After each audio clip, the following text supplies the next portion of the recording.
First accessory I'd like to talk about is the Apple Pencil. So this guy here, I've got some tape wrapped around mine to make it a little bit easier to hold, but the Apple Pencil, I think I got one early on, but I thought it was kind of a luxury and I didn't see the point of it so much. And then I started doing some more handwriting things. And even though my handwriting is not great, I found that it is really useful. I also like the way that it interacts with the screen, even when you're just scrolling through a web page. So an Apple Pencil, I think, is a really must-have accessory.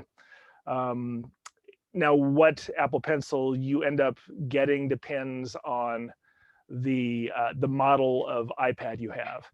So my iPad is old enough that it's only compatible with the Apple Pencil Generation 1. And this is the one that is round and it has a little lightning plug that plugs into the iPad to charge. And they made some improvements for the second generation of the Apple Pencil. It's a little smaller. It has a flat side and it sort of clicks on the side of your iPad to charge, which is really nice. So I like the Apple Pencil Generation 2, but it kind of depends on which model you have.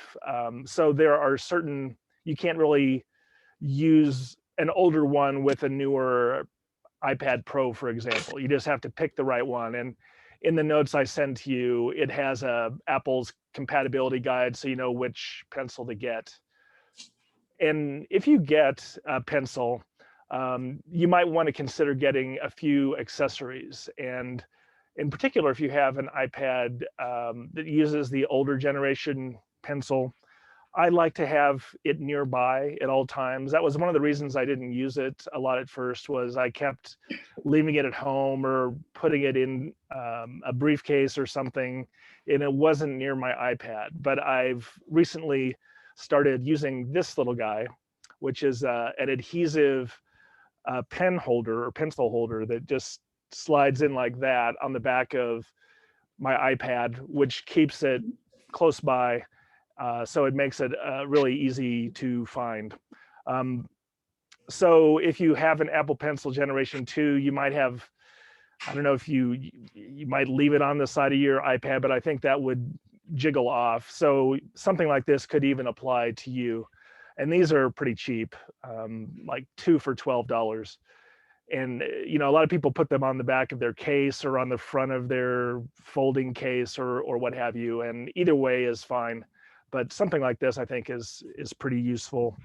Another thing you might want to get is an iPad Pencil charging cable if you have the first generation. So this lightning port is great because it's always here, and you can plug it into your iPad and charge it up. It doesn't take long to charge.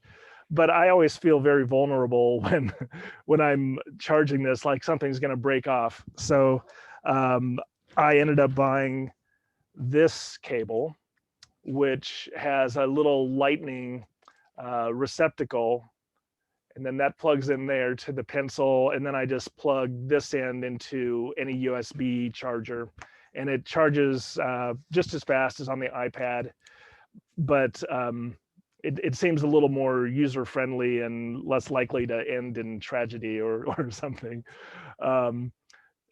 Another thing that I've found is that I tend to, despite my best efforts, I sometimes like misplace my pencil. And I found recently that there is an application on the App Store called Bluetooth Finder. It's a $5 application.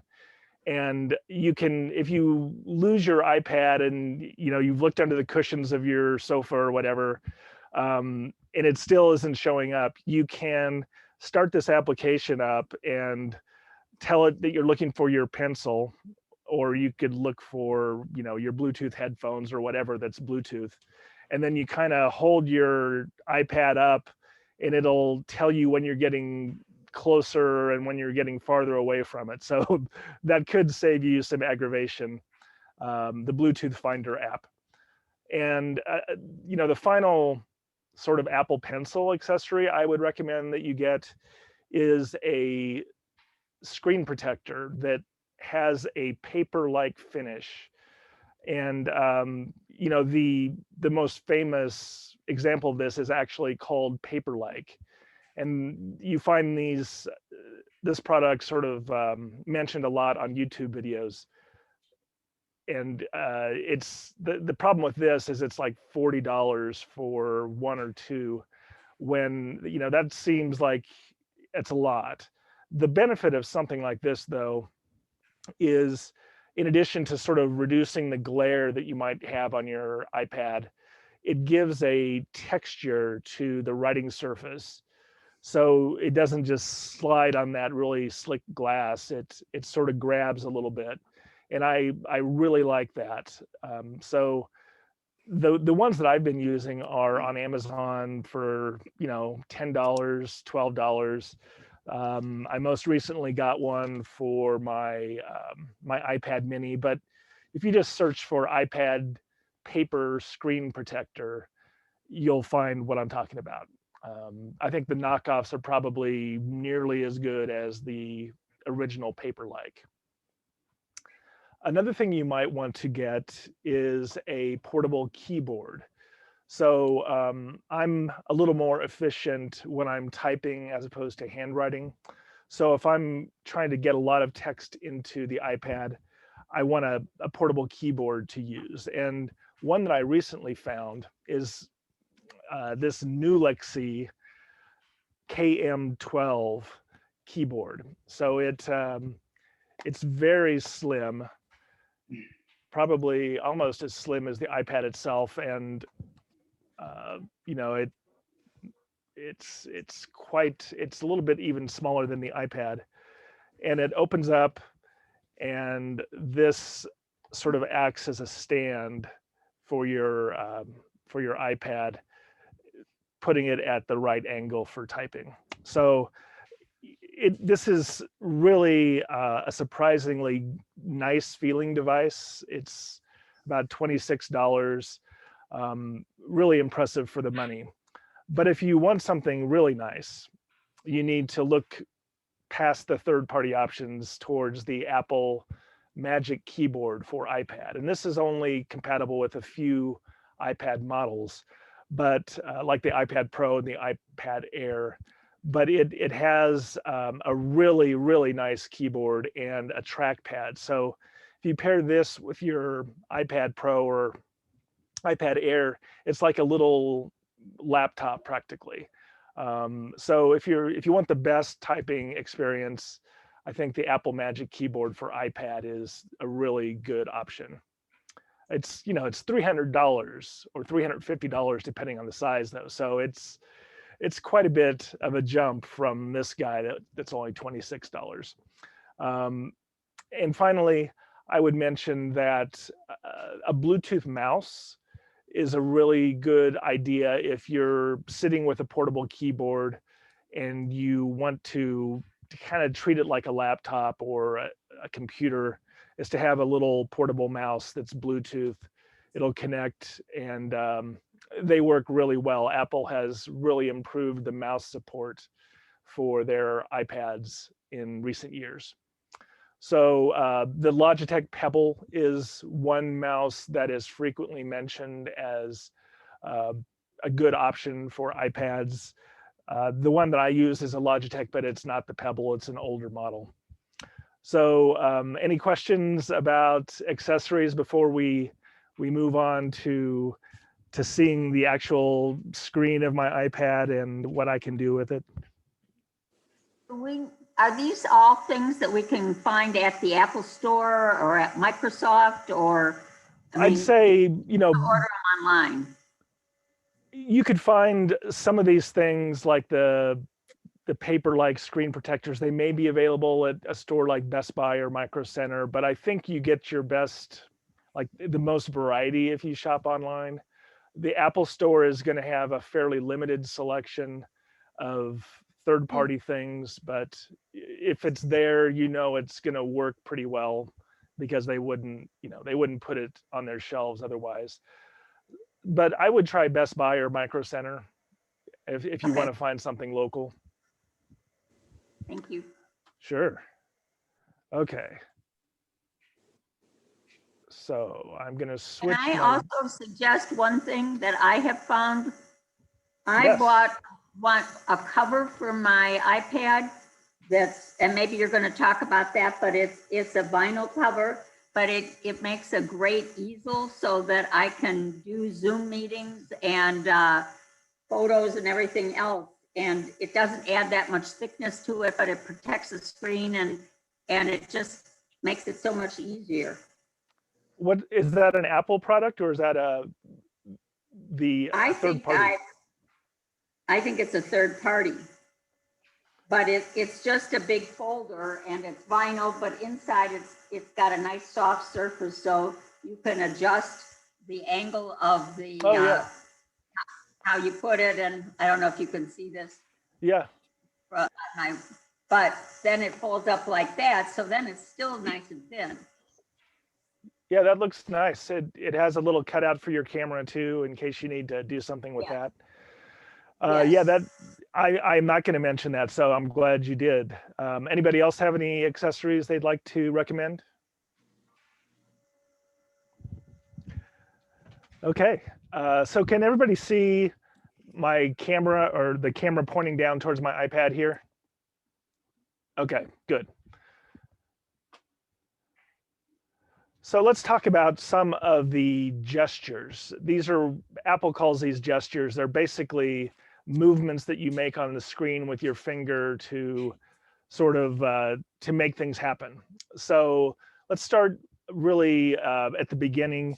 So the notification center, if you grab towards the top of your screen and pull down, oops, that's your notification center. It shows maybe some emails that have come in or texts that have come in.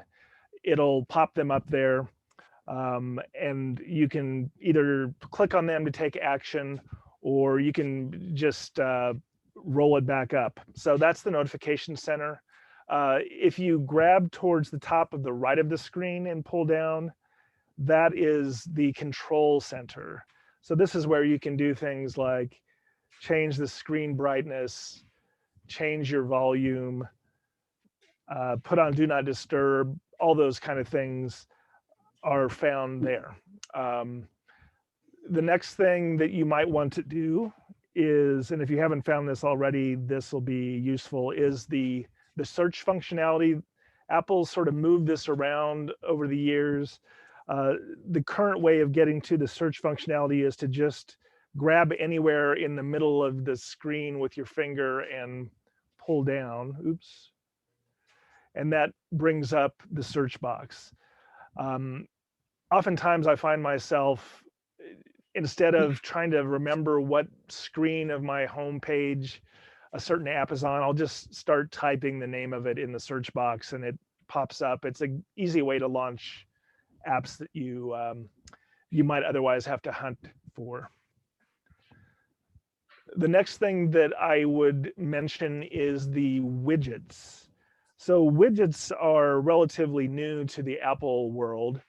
They've been around on the Android side for quite a while. But on the iPad, widgets sort of naturally live to the left of your main home page. So I'm going to swipe to the right, and that brings up widgets. So you can just go to your furthest left home screen page and swipe to the right, and you'll find widgets. So, you might have a stock ticker there. You might have, these are the top one here for me is like Siri's suggested apps that I use a lot. Weather, these are things that you want to have close by so you can, check these things, these sources of information out. And I think widgets are pretty cool. We'll talk a little bit more about them in a few minutes. And finally, for recently used apps, if you drag up from the bottom, oops. I'm sorry, can I ask one question about widgets? Yes. Is there a way to add a widget? I mean, because I have just 4 four little icons up there, but Yes, are there ways to add others? Because they've absolutely. decided which ones are my widgets, but they aren't necessarily the ones that I would go to every day. Yes, yes, we will definitely talk about how to add widgets, how to get rid of widgets, that sort of thing. That's a good question. Thank you. Sure. So to bring up your recently used apps, you kind of drag from the bottom of the screen up, and then when you let go, you'll see all your recently used apps. And from here, if for some reason you want to close one of them, like maybe it's not responding anymore, you just swipe up and that will close the app. Usually that sort of thing isn't necessary with the iPad OS, but it's an option that is available. So again, you just swipe up from the bottom of the screen, kind of at a deliberate pace, not really fast, and that will bring up the recently used apps. So closing apps and returning to the home page. If you're in an application and you're trying to figure out how to get out of it and back to the home screen, it's pretty on the old models with the home button, and mine still has the little home button. You just click that and it takes you back. But the newer iPads don't have that. So you can take 5 fingers, put them on the screen, and then pinch them towards the center. So if I do that, it closes out and goes to the home screen. So let's do that again. 5 fingers. Oops. It doesn't like that. There we go. So you have to have a certain touch to do that, I guess. Another thing you can do, if you don't like the 5 fingers thing, you can do a quick swipe up from the bottom of the page. So if I swipe up, it will go back to the home page. So swipe up, that seems to work a little more consistently for me, but your mileage may vary. If you want to cycle through your recently used apps, like you just had Safari open, but you're in something else right now, a really easy way to do that is to use 4 fingers and swipe. So touch on your screen with 4 fingers, and you can move left or right to whatever recent apps you might have had open. I like that way a lot. There is another way, and it's a little trickier, especially if you have the iPad with the home button like I do. You can, I'm going to go into an app. You can swipe at the bottom of the screen to the left or the right, but on an older model like mine, you have to put a little arc into it. So you're moving like that, left and right.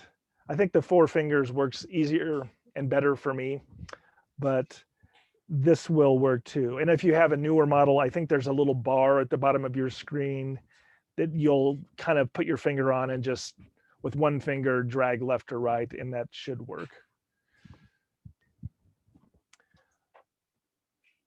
So one thing that I really like about the iPad OS and these gestures is the ability to do undo and redo. So I don't know if you've used this, but I'm going to open up an application in a note-taking app that I will talk about in a bit, but I'm going to select a pen, select a color, and I'm going to draw some shapes. Now, if I want to undo those drawings, I can just take 3 fingers and swipe to the left to undo. And it has multiple levels of undo. So you can go backwards in time a little bit. If you decide you made a mistake and you want to revert back to what you had before, you can swipe to the right and it will revert your changes. So I think that's really cool. I like that Apple added that. Another thing that I'd like to Can mention. I ask one more question? Yeah. So to get the blank screen that you're doing this on, you need a special app for that, or is there? This will work in any, well, most applications where you're creating something. So Like you notes could, or something like that? yes, it will work in Notes. I happen to be using an application called Good Notes. I think it would work in, even if you were typing something and you want to undo something, you could swipe to the left. It should be system wide. So Okay. it's pretty cool. Yeah, that's why I wanted to know how to get it. Yeah. Yeah, good question. All right. So one of the things that Apple has done recently with the iPads is really improve their multitasking. And what they mean by that is basically you can run more than one application at once.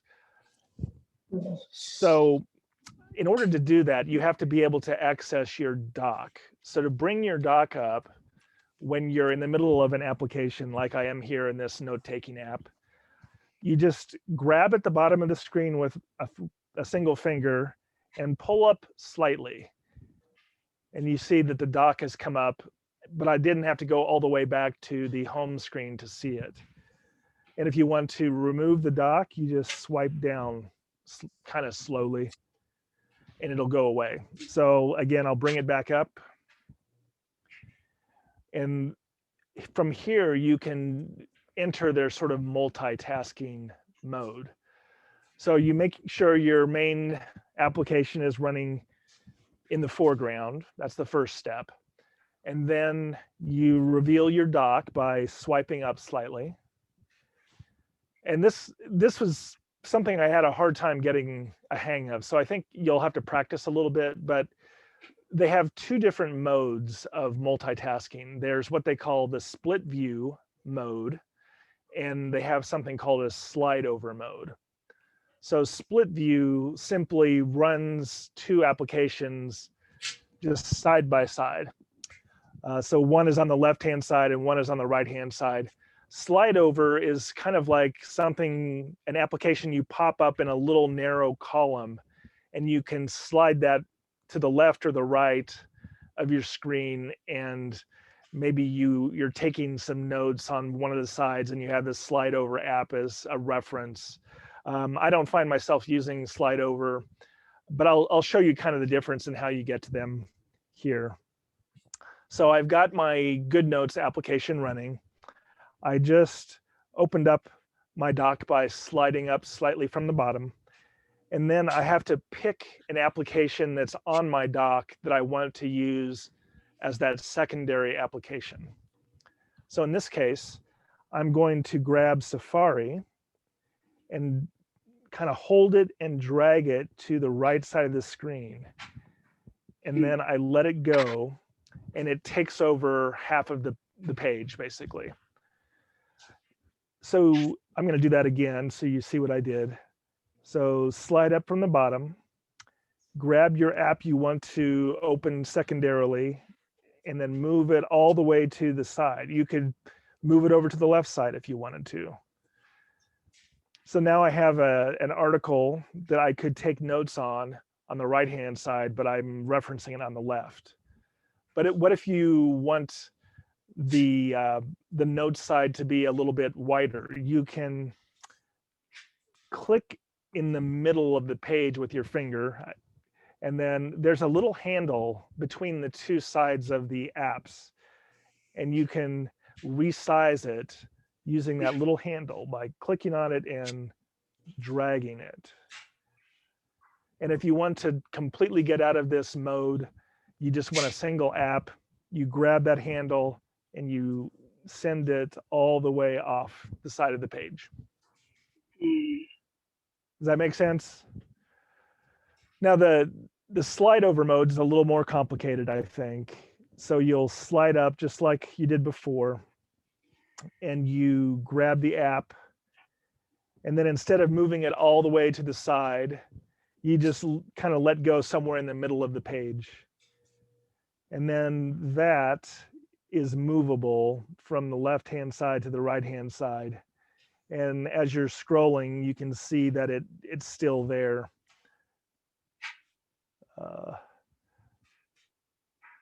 So I'm opening up the Google News site. So I have that on the left-hand side, but I can move it.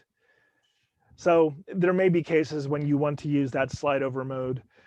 To get rid of the slide over mode, I usually grab it and let's see, grab it by the handle at the top and move it to the side to convert it to this mode, the side-by-side mode, and then drag it off the side of the screen. There we go.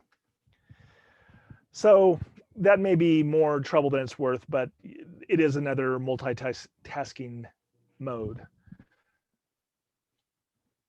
So let's talk about widgets a little bit more. As Jenny was asking, is there a way to edit your widgets? And absolutely there is. So I've got my widgets pulled up here by dragging from the left-hand side of the screen. And I've got quite a collection here of widgets. It just goes on and on. But to edit what is on the widgets area, you click and hold somewhere in this column, and then it sort of enters the wiggly mode that we use for moving apps around. And in this mode, you can see that there's a plus sign at the very top of the screen. So if I click on the plus, that will bring up a list of all the widgets that are available to me. And the widgets will vary on your system depending on what applications you have installed. So if you have just a very few applications on your iPad, you might not see many at all. But if you have a lot, like I do, you'll see lots of different choices.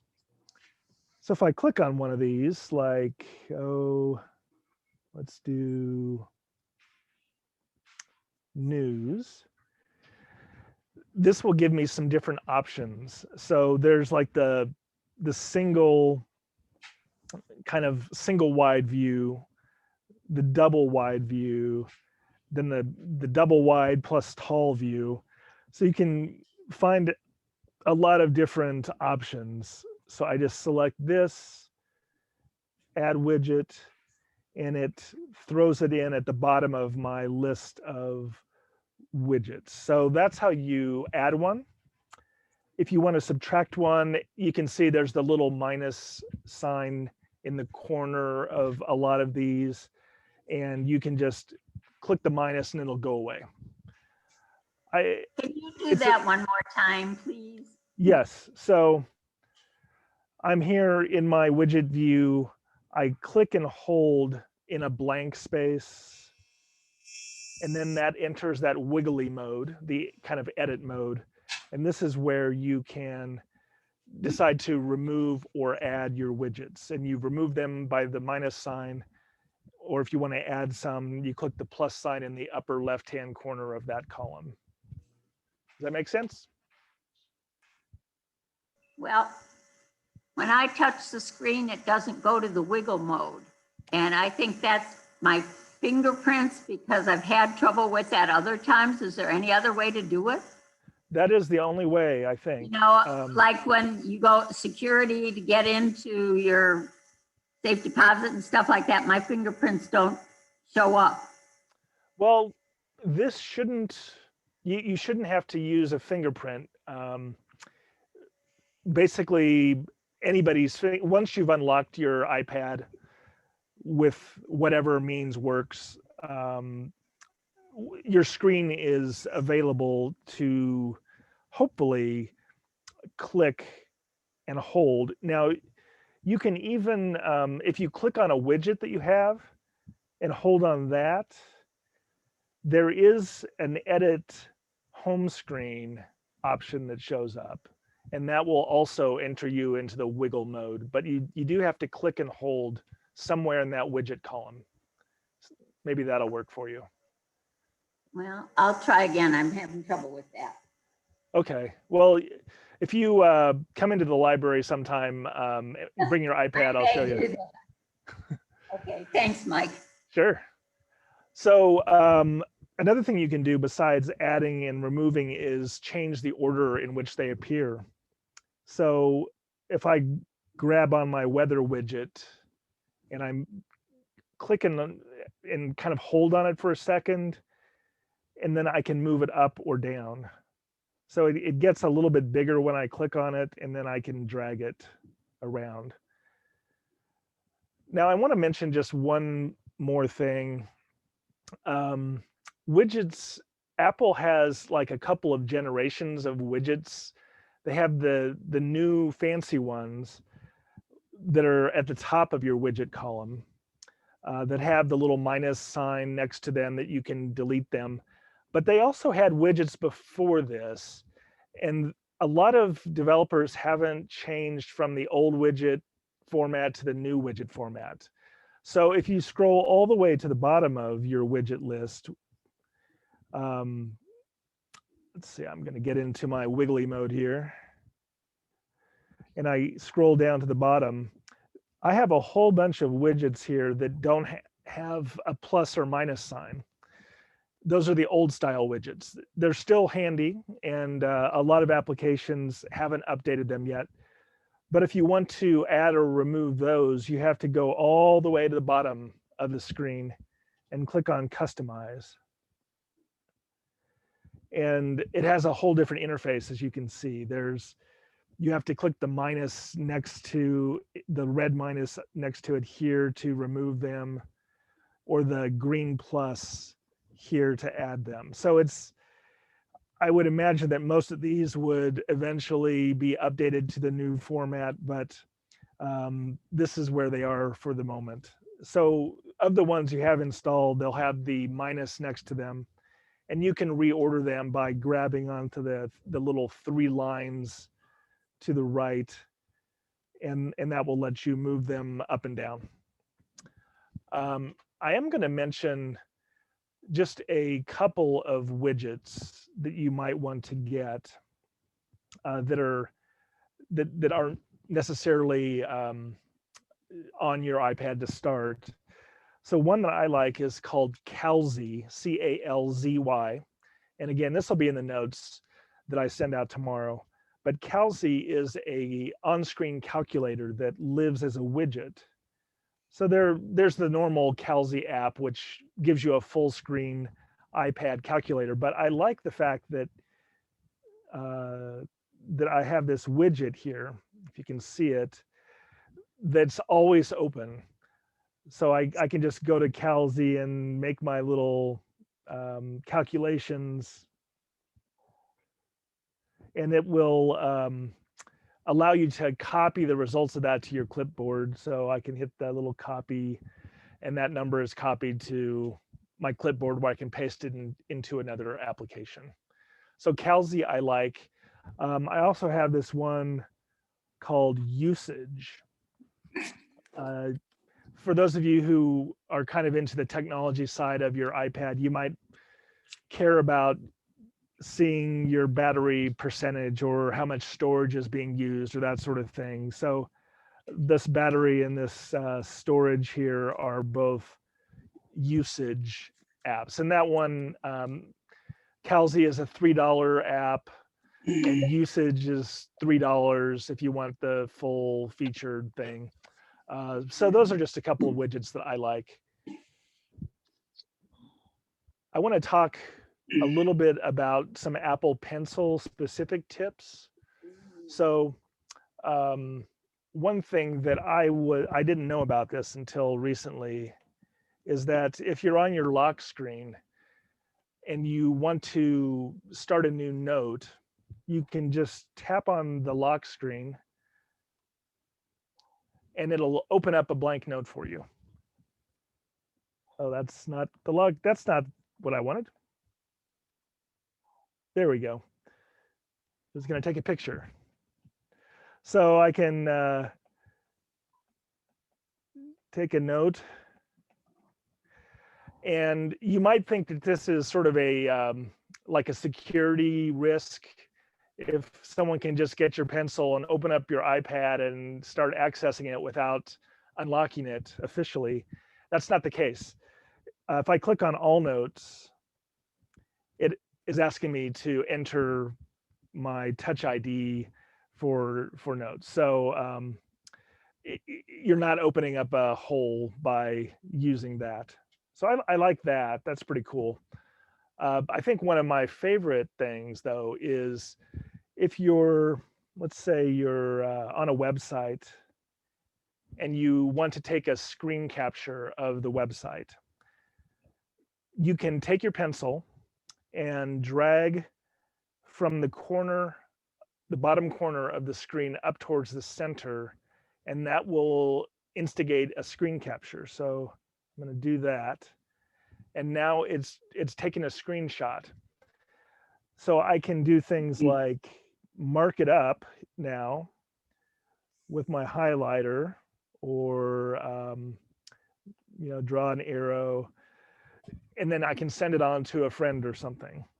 But even cooler than that, so once I'm done, it'll say, do I want to save this to photos or save to files? You can also hit the little share button in the corner. And then it'll ask me if I want to email it to somebody, airdrop it to somebody. So again, you just grab in the corner, either the right or the left corner, by the way, and move it towards the center, and that makes a screen capture. Another really cool feature, if that isn't cool enough, is if you click on an option towards the top of the page called full page, now it's not just capturing the visible area of the screen, it's capturing the entire page, and it'll save it as a PDF. And that's really neat. So let's say done, save all to files. So now that is saved as a screen capture in my iCloud drive, which is where I save my stuff like that. So that's pretty powerful. I like that a lot. One other thing that I'll mention is on your second generation Apple Pencil, the one that you use with your iPad Pro or iPad Air, there's a flat side to it. And if you double tap the flat side, it will switch between the current tool and the eraser tool. So you could be writing something, then you double tap, and it's in the erase mode all automatically. So that's pretty cool. I don't have a second generation pencil, so I can't demonstrate that for you. But if you do, you might give that a shot. Some people think that it doesn't work very well. Some people are crazy about it. So, your mileage may vary. Another thing I'd like to just touch on is the on-screen keyboard. So if let's go into notes, and I'm going to create a new note. So my on-screen keyboard popped up. So I can type there and use the full screen keyboard. But a lot of people especially people that are used to texting, find this keyboard to be too big. So they want something smaller they can use with their thumbs. To do that, there's a button in the lower right-hand corner of the on-screen keyboard. You click on that, and then you release on the option that says floating, and that will make a tiny little keyboard you can move all over your screen to get it in just the right place by grabbing that handle. So if you're someone that, I don't know, uses a keyboard with one finger or two thumbs, this might be useful. If you want to get that back to normal mode, you grab that handle and drag it down to the bottom of the page, and it will resize back to full size. And the next tip I'll give you is one that I think might be the coolest of all the tips, although it is relatively small. On your main keyboard here, you'll see that a lot of these buttons have secondary functions. So for example, on the top row, I have QWERTY, but above those, I have the numbers 1, 2, 3, 4, 5, etc. And there's punctuation above certain keys and all that. And you can, of course, click the shift button or click the numbers button, and that will bring those up so you can type them. But you don't have to. If you, instead of pressing on a key, if you slide down slightly on each key, that will type in the value of that secondary function. So if I want to do a parentheses, I just go to the H key and slide down. And I do my little typing. And then I slide down on the right parentheses, which is above the J button. And it creates that parentheses. So it's really good for adding punctuation and accessing numbers. If you're just typing 45, you don't have to click the button and type 45. You can just type it in. So I think that's a really cool tip. Maybe some of you will find that handy. Moving on, a lot of what people do on the iPad is web browsing, and the default web browser is Safari. There are just a few little tips that I'll mention about Safari. So opening that up, if you've scrolled down to the bottom of a page and you want to get back to the top without scrolling all the way up, click on the top bar or the very top of the screen, and that'll bring up your menu bar. Then click above the address of the website, and that'll take you to the top. So you can do this pretty quickly. Just click at the top of the screen and above, and it'll take you all the way to the top. So for those big, long documents, this is a good way to get around.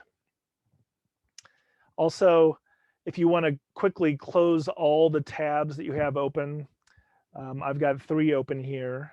I click on this tabs button in the far right of the upper right-hand corner of the screen here, click and hold, and then I can close all 3 tabs if I want to, or I can just close a single tab.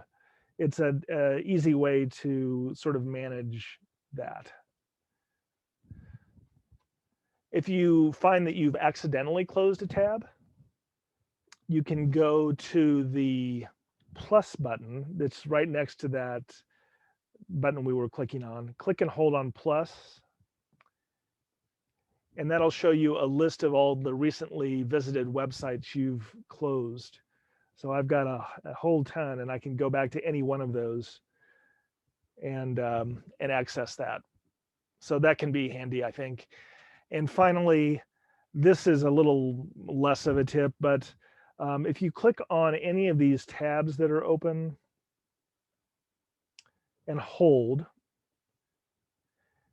if you have a lot of them open, it helps to arrange them in a certain way. So you can arrange tabs by the website or by the title of whatever the tab is. So I could arrange them and they would sort along the top of the screen. So that might be useful someday. The next thing that I'll talk about, I'm going to switch to kind of an AirPlay view of my iPad so you can see it a little bit better. So that may take a moment. Let's see. All right.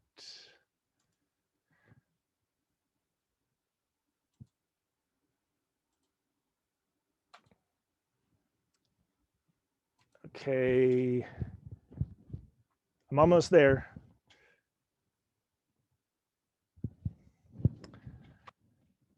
Okay, can you see my screen?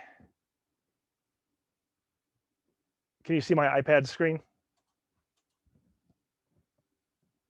Yes. Okay. Yes. Yeah, now it's better. So that should be a lot clearer and bigger than what you were looking at before. So I want to just talk about a few applications that I like. I'm just reorganizing my desktop here. Okay, so the first idea of an application is what's known as a shelf application.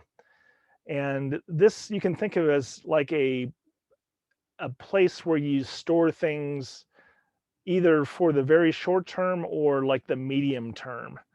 So you may not want to save a certain thing forever, but you know that you might need it tomorrow or the next day or in 10 minutes. And there's an application called Yoink, Yoink, which costs $6 on the App Store. And it allows you to save, text clippets or snippets, I should say, or images or web pages, what links to web pages, all that sort of thing. So just to show you the kind of thing that you can store in Yoink, I'll show you my little Yoink shelf. And these are all things that I thought as I was browsing the internet or looking through emails or what have you that I might use in the future. But I didn't want to necessarily save them, or there's not an easy way sometimes to save things. So to get something into Yoink, the way that I typically do it is, let's say I'm on this web page and I know that I want some text from here. So I'm going to click and kind of drag my selection down. And I want to share this. So, oops. Let's try that again. This is a lot easier with a mouse, by the way. Okay, so I want to grab this. And you can see when I let go, there's this share button. So I'm going to click share. And it's asking me, where do I want to share it to? So, you can do the normal things like send it to email or what have you, but I'm going to send it to Yoink instead.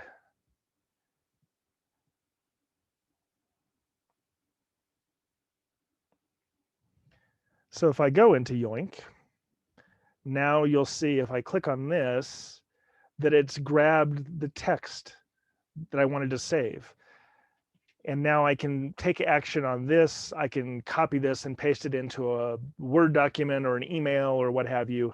I could even share it somewhere else by clicking on the share button in the upper right-hand corner and sending it, to one of my Notes applications, or Apple Notes. I could send it to Apple Notes.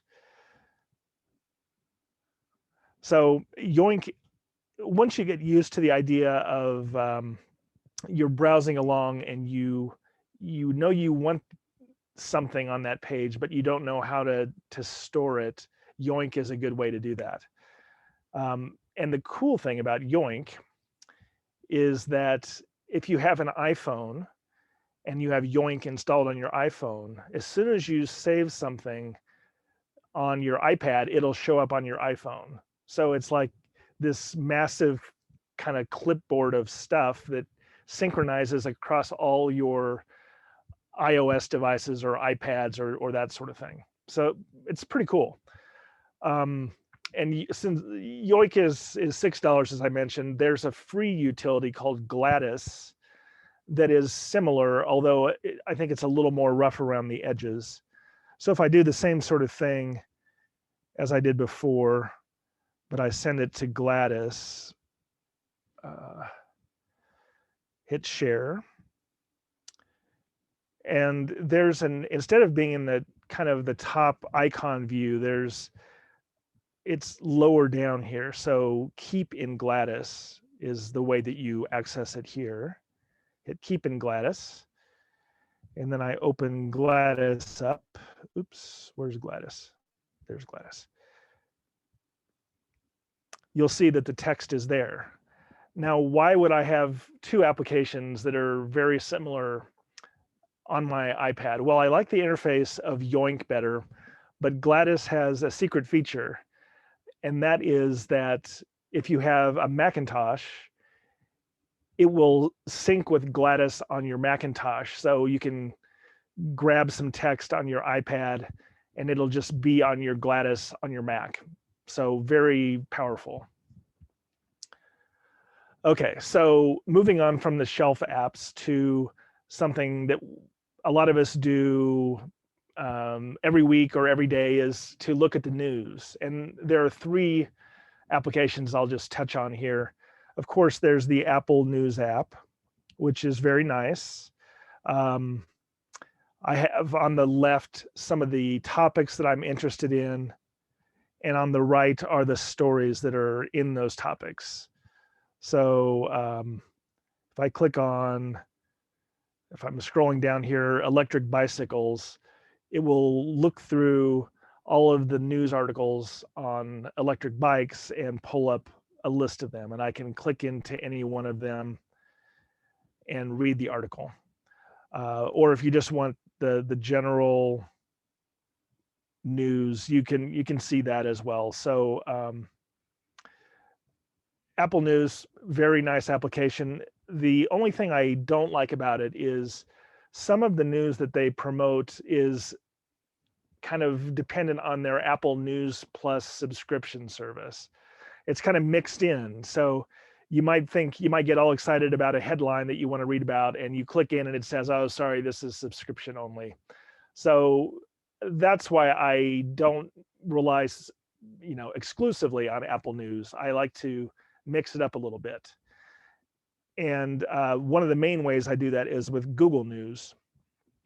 So Google News, maybe it doesn't look quite as pretty, but it does allow you to access content, and pretty much most of what you see here, you'll be able to read without it saying you have to have a subscription. So I like that.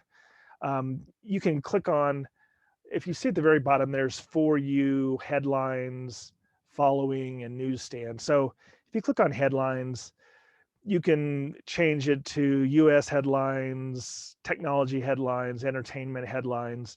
It's a pretty easy to navigate interface. So I do like this application quite a bit. The last one that I'll mention has a different look to it. It's called Flipboard. And Flipboard is free. Google News is free. Apple News is free, except for those subscription articles that they'll try to get you to to pay for. But Flipboard, I'm going to search for it here. Flipboard. So this, I think they're kind of trying to replicate a magazine sort of look. So if I click into, these are topics that I've selected as of interest to me. If I click into Chicago, it's kind of halfway between a newspaper and a magazine. So if the way you navigate is you swipe from left to right, and it's like you're flipping a page. So that's the Flipboard thing. So you can easily see which articles you want to read, click into it, and it'll open up the article. So you might find that you like one of these interfaces better than the other, and for that reason you choose it. It's all a matter of preference as far as I'm concerned. So talking briefly about Notes applications, Apple Notes is very powerful. I used it exclusively for quite a while until I discovered an application called GoodNotes. So I have a lot of notes that I've found. It allows you to sort of grab web content and share it into Apple Notes, which is cool. So and it of course uses the Apple Pencil. So if I click on the pencil tool, as I showed you before,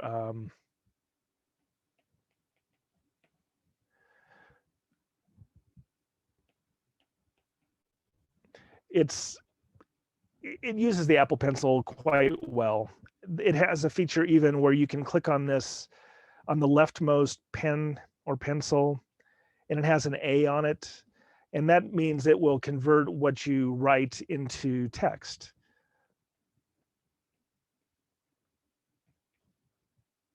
So even though my writing is horrible, it's able to see it and convert it into text. So that could be useful if you find yourself wanting to actually grab text that you can paste into an email or that sort of thing. But as I mentioned, I like GoodNotes 5. And GoodNotes, I've been using for work and for home and all that sort of thing. And I've found that it really does a good job when you are, like, you've saved a PDF document and you want to mark it up a little bit. It's really great at that. So if I'm looking at one of these notes that I've grabbed from the internet, this is a camera manual of a vintage camera. So if I decide that I want to highlight a certain section, I just grab the highlighter tool, pick a color, and highlight. And it will save this into the note itself. So for marking up PDFs, I think it's really great. But you can also, of course, start a document from scratch. So you have your pen tools. This is a pen. And you have shapes. So it sort of is able to take your lousy drawings and turn them into something decent.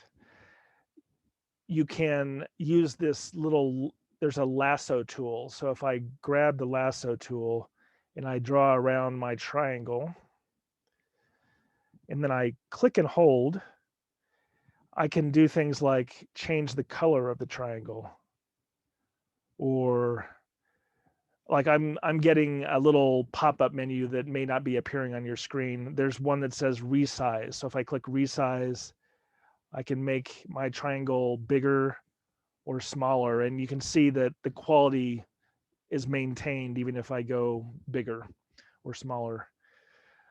To add a new page, you just drag up and it adds another page onto it. So GoodNotes, very powerful.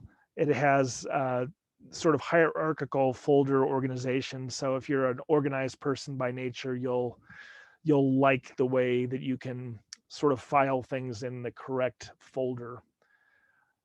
I want to mention its main competitor in this space is an application called Notability.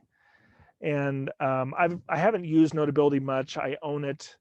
You know, GoodNotes is $8. Notability is $9. So these are not going to break the bank. Notability has a lot of the same features. It just has a slightly different interface. So you might find that you enjoy it more. The final note-taking app is for people that like to type. So say you have your portable keyboard. This application called Bear is what I use to do typed notes. I could use Apple's notes, but Bear I like a little bit better. So these are the notes that I'm going to send you tomorrow, by the way. You can see that it's a very minimalistic sort of editing screen. But when I click on the pull up, the what would you call that? The pop-up keyboard, all these are different options of things I can do. So I can add a numbered list, a bulleted list. I can make a link, all those sorts of things. It's very streamlined and easy to use. And there's a Mac version. So I think of this as sort of the extension to the Macintosh version of Bear that I have. Now Bear is a little bit more. It's $15 a year for the Pro version. There's a free basic version, but you can't do all that much with it. So moving on to ebooks, the library, of course, offers free ebooks, and the applications that I like to use for this are Libby. So I'm going to type in Libby here on my search screen, and your library card gives you access to all the titles that are in our little mini consortium called eMedia Library. So if I find something that I want, I can click on it and there's a borrow button. I can click on borrow and then I can start reading it. Sometimes though, books will be out of stock. So you'll need to place a request. That's the downside of Libby. Even though the catalog is very large, you may occasionally for popular titles have to wait for something. But I really like the interface. I'm going to click on the bottom. There's something that looks like a bookshelf. I'm going to click on that. And I actually have a book open, Untamed. So you can see what it looks like. And you can change the look of it to be white on black or black on white or anything like that. But it's a really elegant interface. I like Libby a lot. Hoopla is another app that we offer to library card holders. You'll just download these from the App Store. And I've already authenticated with Hoopla, so it knows my library card number and that sort of thing. The cool thing about Hoopla is everything you see, you can read today. There's never any waiting. So if I want to listen to an audiobook on my iPad of Harry Potter and the Sorcerer's Stone or American Dirt, I can do that today. So at the top, you can see I have audiobooks selected. If I change that to ebooks, it'll show me the ebooks that are available. And that should be everything that you could possibly see. There's also video and music as well. So Hoopla is great. I usually recommend that if you think of a book you'd like to check out, open up the catalogs for Libby and then Hoopla and see if it's available on those rather than using the online catalog that we have at the library. It just seems to work better that way. And the final thing is Flipster. If you like magazines, Flipster is a collection of magazines that we have at the library. You can see it's a pretty decent collection. I don't know how many, maybe 20 or so. But if you see an issue that you'd like to open, you can just click on it, click download, and that'll be on your device. Even if you go on an airplane and you're in airplane mode, you could still read it because it's downloaded to the device. So you can see there are back issues. So if some of the topics are covered with the magazines that we have, you might find this really useful. Chicago Magazine is here, which I really like. So that's Flipster. The last thing I think I'll talk about, we're running a little bit long tonight, is image editing. And the application I'd like to suggest to you to use for image editing is not the built-in Photos application, but rather something called Snapseed. And Snapseed is a free download. It's owned by Google. So I'm going to open Snapseed up.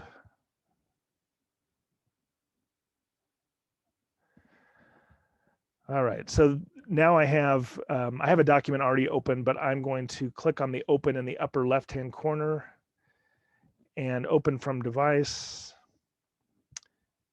Go to albums, and I have this photo that I grabbed off the internet a couple years ago.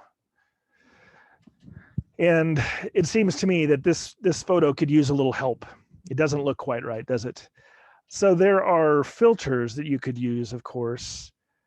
Like if you want to change it to black and white, you could click the fine art and get a nice filtered result right away. But what I want to do is instead click on the thing that looks like a pencil at the far right instead of the filters. So clicking on the pencil, and these are all the different things that you can do in terms of editing the app. I find that it's more powerful than the built-in Photos editor. So I'm going to crop it first. So I'm going to click on the crop tool. And then like most crop tools, you can just drag it from the corner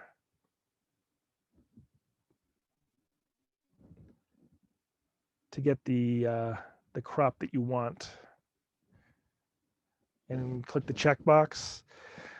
And that seems to be composed a little bit better now. I'm going to click the edit tool again, that pencil, and something's really bothering about me. It's about this image. It's the white balance. It seems way too yellow. So I'm going to click on white balance. And you could do auto adjust. That usually does a decent job. So I'll try that. And that looks a lot better, but it's not quite what I want. So to get exactly what I want, there is a little eyedropper that says neutral color. So I'm going to click on that. And that brings up a tool in the middle, and it's saying, find a gray for me in this scene that you are pretty sure is really gray. So if I look around, I mean, that's kind of gray, but I think this light gray on her jacket would be pretty neutral in the real world. So I'm going to click on that. And on my iPad, that looks a lot better. If I click on edit again, I could do things like there's a portrait mode, which tries to enhance faces that it sees in the screen. So first you would tell it, are the people in this picture, are they fair complected, or are they dark complected? And it'll change its results based on that. But yeah, pale seems fine. I'm going to click on the adjust button at the bottom center. And then this shows what it's doing. So face spotlight, if I turn it all the way down, you can see the sort of unedited version. And then if I turn it up, it's adding some brightness to the faces. And then skin smoothing, it'll remove some of the appearance of wrinkles. And eye clarity, it'll make your eyes pop. So if you're making a selfie or something, you might run it through Snapseed through this portrait mode to make it look just a little bit better. So those are just a few things you can do in Snapseed.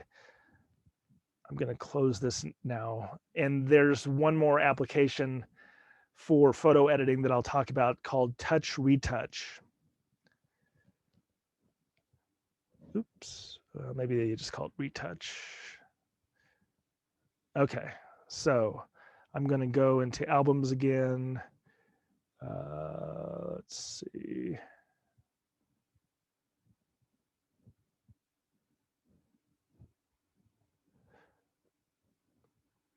Okay, so I'm back to this photo.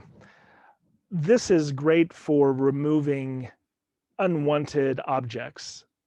So we've all heard about photoshopping things out of scenes and into scenes. This can do a lot of that. So if I click on object removal, and then let's say this person, this chef left her job and wants to eliminate all traces of her former employer from her life. So I'm going to draw over the logo on her jacket, on her chef's jacket.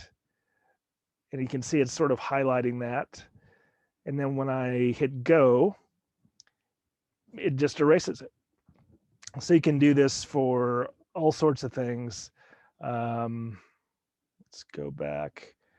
The wine glasses on the table, probably can get rid of those.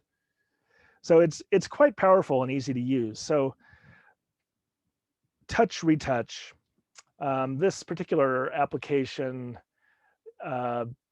is like $2. So it's kind of a one-trick pony, but it's a pretty powerful pony. So that's what I would recommend for retouching. And I'm switching back to the main camera. So that's really all I have for you tonight. Did any of you have any questions based on what you've learned or what I've attempted to tell you anyway? Oh, there's a question about Yoink. So someone was asking whether once Yoink has the information does it still live in Yoink even though the website may go down? And that is true. For the most part, it's grabbing the actual content from the website, even if it goes down. Are there any other questions? I have a question. This is Louisa. Was it Snapseed or Snapseed? It's Snapseed, SEED. So Got I it. just chatted that to everybody. And I even there are even links to these applications that I'll send you with the notes. So you'll be able to find it pretty easily on the App Store. Great, thank you. Sure. Any other Mike, questions? Yeah, if you get an app on your iPad, does it automatically go on your phone too? Well, I think there is a setting that you can set up on the device that will automatically download things from other devices.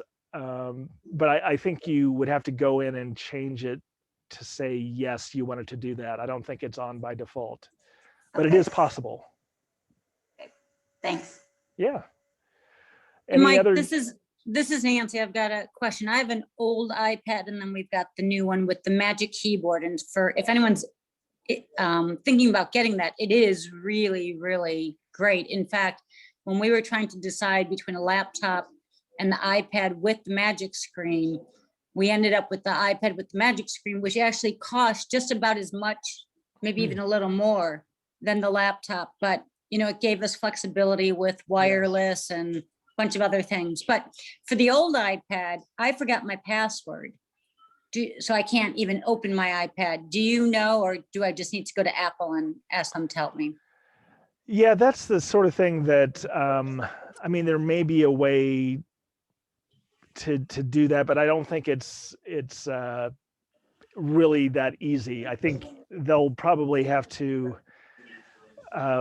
you might even have to reset the iPad. But Okay. in some cases, I think this is if you can't remember the password for the life of you, but there may be some recovery process, but I would check with the Apple Store, Okay. see what they say. All right. Thank you. Yeah, I haven't had that happen, but I can imagine that would be kind of alarming to not be able to access it.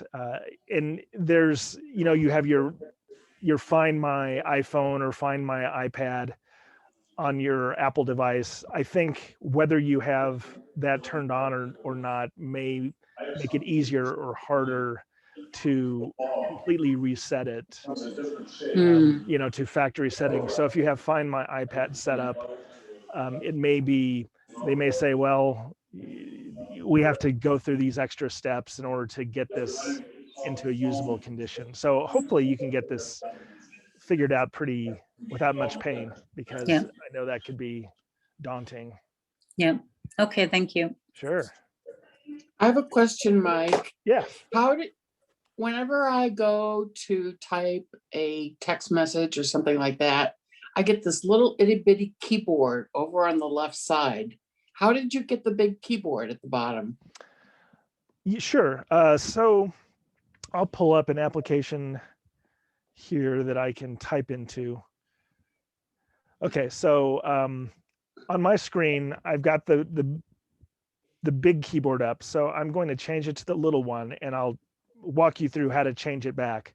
Okay. So at the bottom of the little keyboard on my iPad, there's a little handle. It looks like a big minus sign. So if I click and drag on the handle and then move it around the screen, I can move it all the way to the bottom. And when you do that, it should dock and enlarge to the full size. Okay, I'll play around with that. Okay. Thank you. Yeah, I mean, again, you could bring these into the library if you have quick questions, and I can try to show you in person. Sometimes it's difficult to convey it, you know, in this kind of environment. I don't mind anybody bringing in their iPads. Any other questions? Or suggestions for the rest of the group based on your iPad experience? Yeah, the Magic Keyboard, it sounds like it is a winner for sure. Okay, well, if that's if there's nothing else, I'll go ahead and wrap this up. Again, this recording will be available on the website within a week or so, and I'll send notes out tomorrow, along with a link to a survey for you to fill out regarding your experience tonight. Thank Thanks, you, everybody, Mike. for This was showing. very Oh. helpful. I'm glad you enjoyed it. Thank Thank you. you. Take care, Thank you, everybody. Mike. Okay, good Bye-bye. night. Good night. Good night.